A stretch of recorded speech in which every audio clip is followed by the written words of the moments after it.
Boyfriend বিলাক থাকে, girlfriend বিলাকে ৰাখে, চহী কৰিলে খবৰ ল'বলৈ আহে। কিন্তু ইয়াত ভেৰাগৰ মানুহ আছে, ইয়াত তলত ভেৰাগৰ মানুহ আছে। কালি কাজিয়াখন কুকুৰ এটা আগত নি লুকুৱাই থলে, মানে কাজিয়া লাগিবলৈ। আৰু কালি কুকুৰটো মানে আকৌ মানে লুকুৱাই, তাক সংয়াল মানুহ হয় না, তাক লগাই পিনি এতিয়া গাৰ্জেন হয়, এইবোৰ চব গাৰ্জেন। আমাৰ কুকুৰটো এই ল'ৰাটোৱে নিছিল, যিটো ল'ৰা এতিয়া মানে কাজিয়া লাগিলে ভাল হৈ গ'ল। দুখ ইয়ালৈ আহি পাইছে, ছাৰ ইয়ালৈ আহি পাইছে।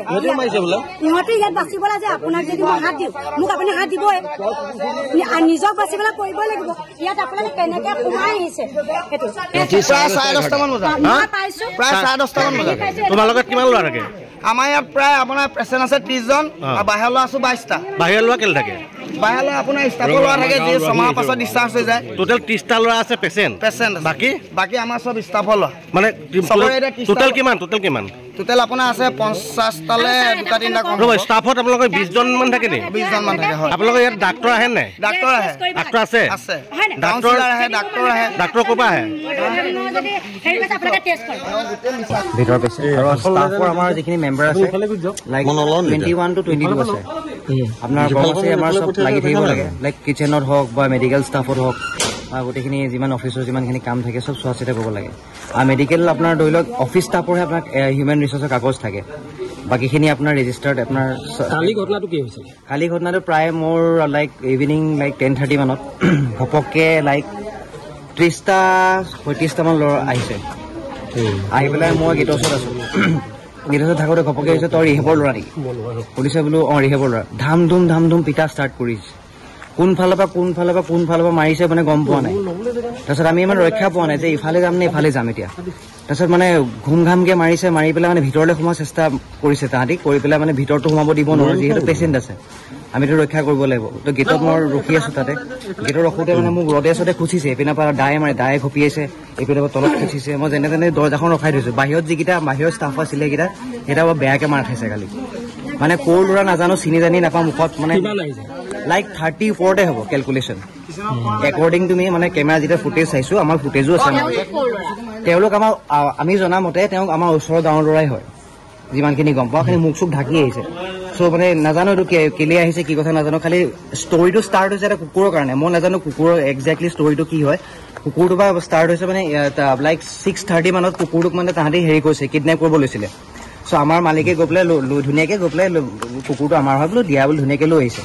তাৰপিছত তাহাঁতি কৈছে হ'ব এৰি দিছোঁ যে কুকুৰটো আপোনালোকৰ হয়, আমাৰ চেণ্টাৰৰ মৰমৰ কুকুৰ হয়, এইটো চবৰে। আমি ধুনীয়াকৈ প্ৰতিপাল কৰি ৰাখোঁ, ধুনীয়াকৈ মৰমৰ ৰাখোঁ। চ' অভিয়াছলি লৈ গ'লে বেয়া লাগিব। চ' আমি বেয়াকৈ কোৱা নাই যে আমি কুকুৰটো আমাৰ দিয়ক, চেণ্টাৰ হয় আমাক লাগিব। ত' কুকুৰটো দি পঠিয়াইছে, লৈ আহিছোঁ। তাৰপিছতে যে তাহাঁতি আহি পেলাই এটেক কৰিব সেইটো আমি ভবা নাছিলোঁ, ইট ৱাজ আনএক্সপেক্টেড। এডজাষ্টেণ্ট হয় আপোনাৰ এই পাৰ্টিকুলাৰ ৰিহেব চেণ্টাৰটো। মই দুটামান প্ৰশ্নই কৰিব বিচাৰিম। একচুৱেলি আমি ইয়াত যিমানখিনি মানুহ আছোঁ, তেওঁ এগ্ৰিকালচাৰ ডিপাৰ্টমেণ্টৰ পৰা ৰিটায়াৰ হোৱা। মোৰ দেউতা হিজ অনলি 70s, তেওঁ ৰেলৱেৰ পৰা ৰিটায়াৰ হোৱা। আমি ইয়াত যে আহিছোঁ, আমি ইয়াত থাকিছোঁ কিহৰ কাৰণে থাকিছোঁ? মনৰ শান্তিৰ কাৰণে আছোঁ।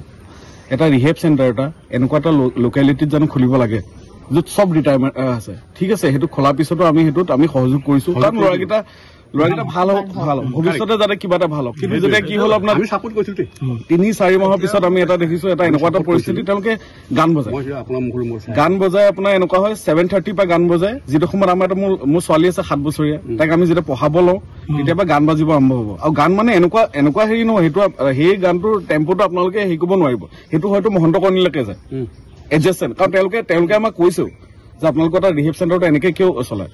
আৰু এইটো কৈ মই আমাৰ অ'নাৰজন আছে নিতুদাক আমি অলৰেডি কৈছোঁ যে এইটো পৰিৱেশ সৃষ্টি হৈছে, কিন্তু এইটো আনকণ্ট্ৰলেবল হৈ যাব কেইদিনমানৰ পিছত। এতিয়া আনকণ্ট্ৰলেবল হৈছে।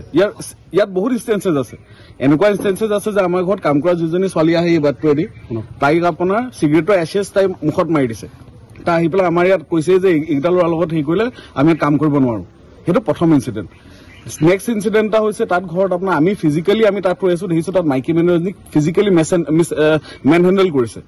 কাপোৰ আপোনাৰ ব্লাউজ চাউজ ফালি পেলাই সেই মানুহজনী হয়তো কোনোবা এজন এডিক্টেড ল'ৰা, হয়তো মাক ভনীয়েক বাইক হ'ব পাৰে, কিন্তু তেওঁকো মিছ হেণ্ডেল কৰিছে। যদি তেনেকুৱা হৈছে তেতিয়াহ'লে এইখন আপোনাৰ ৰিহেবিলিটেশ্যন চেণ্টাৰ নে এইখন কি হয় আপোনালোকে কওক। আমি ঠিক আছে, আমি ছাপোৰ্ট কৰোঁ, তেওঁলোকেও আমাৰ দেউতা মাক বৰ্তা বমা বুলি মাতে, আমি সেইটো খুব ভাল পাওঁ, আমি এওঁকো মাতে। কিন্তু যেতিয়া বৰ্তা বমাটো কি মানে আপোনাৰ কি 6টালৈকে, তাৰপিছত আপোনাৰ তেওঁলোকৰ নিজৰ এটা ৰাম ৰাজ্য আৰম্ভ হৈ যাব, তেনেকুৱা নহয়তো।